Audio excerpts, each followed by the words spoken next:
A definição de vida é complexa e leva em consideração diversas características inerentes aos seres vivos. Do ponto de vista termodinâmico, os organismos são sistemas abertos com trocas de energia e matéria que fluem de acordo com as leis da termodinâmica. Em síntese, a primeira lei diz que a energia ela vai ser conservada, ou seja, não pode ser criada e nem destruída. E a quantidade de energia no universo ela é sempre constante. Ela pode somente mudar a forma ou o local em que se apresenta. Por exemplo, na natureza, quando corpos com temperaturas diferentes são aproximados, o calor ele migra da região de maior temperatura para a região de menor temperatura. A segunda lei, por outro lado, diz que a energia ela é degradada. Entretanto, a degradação energética não significa que a energia é destruída, mas sim que ela se perde gradualmente. Por exemplo, a energia se perde quando os animais têm que se alimentar para repor a energia necessária nos processos metabólicos. Sistemas abertos, para se manterem vivos, os organismos eles não podem atingir o equilíbrio termodinâmico com seu meio. Afinal, o equilíbrio termodinâmico vai significar a morte desse organismo. A morte, em última instância, é o processo que está relacionado com a incapacidade de sintetizar ATP. ATP, como a gente sabe, é a principal molécula energética dos organismos. Consequentemente, a morte ela é resultante da impossibilidade de realizar reações químicas de forma espontânea. A decomposição dos organismos, nesse sentido, corresponde a um aumento da entropia que é gerada pela intensa atividade microbiana. O interessante aqui é que se a atividade desses micro-organismos forem inibidas, o corpo morto ele pode aumentar a sua rigidez até atingir um estado de múmia, onde a cristalinidade vai se tornar tão alta e a entropia tão baixa que o corpo ele pode permanecer inalterado, com todos os seus detalhes estruturais preservados durante 1000 anos para nós, seres humanos, ou até durante milhões de anos para fósseis de outros animais. Ou seja, nem sempre a morte aumenta a entropia.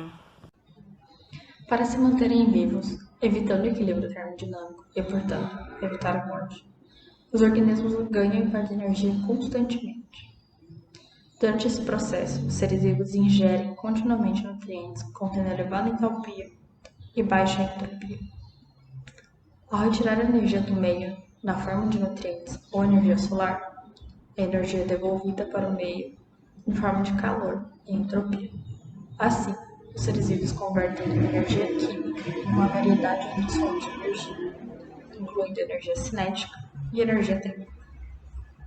Em cada processo de conversão e troca de energia, há perdas energéticas e, assim, a ordem interna dos sistemas biológicos é preservada. A vida só persiste porque o organismo ele pode ser ordenado às custas do aumento da entropia à sua volta. E este aumento, ele não ocorre dentro da célula ou dentro do organismo. Ou seja, a entropia do universo aumenta durante os processos químicos e físicos, mas não implica que o aumento tenha que ocorrer dentro do próprio sistema reativo, que é o próprio organismo.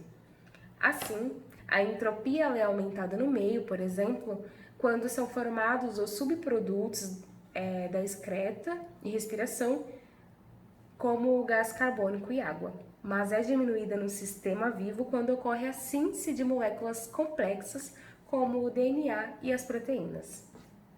Entretanto, é importante frisar que nem sempre podemos associar entropia e desordem. Primeiro, porque a desordem é um termo completamente subjetivo. Por exemplo, não é possível afirmar que um gás contido em um recipiente de 1 litro seja mais desordenado do que o mesmo gás a temperatura constante em um outro recipiente de 2 litros. Segundo, dizer que algo é mais entrópico que o outro implica que existe um número maior de maneiras diferentes que um conjunto de objetos pode ser organizados. Ou seja, a entropia está mais relacionada com possibilidades de contagem do que a desordem. A associação com a desordem vem do fato de que frequentemente chamamos os sistemas com muitas configurações possíveis de bagunçados e os sistemas mais restritos de mais limpos. Por exemplo, a célula teria menor entropia do que o universo porque a célula tem um número menor de configurações possíveis em relação ao universo. Assim, a relação entre entropia e desordem é apenas uma analogia, mas que não pode ser aplicado em todas as situações. A entropia está mais relacionada com a degradação energética do que com a desordem. Em conclusão, nada foge das leis da termodinâmica, nem mesmo a vida.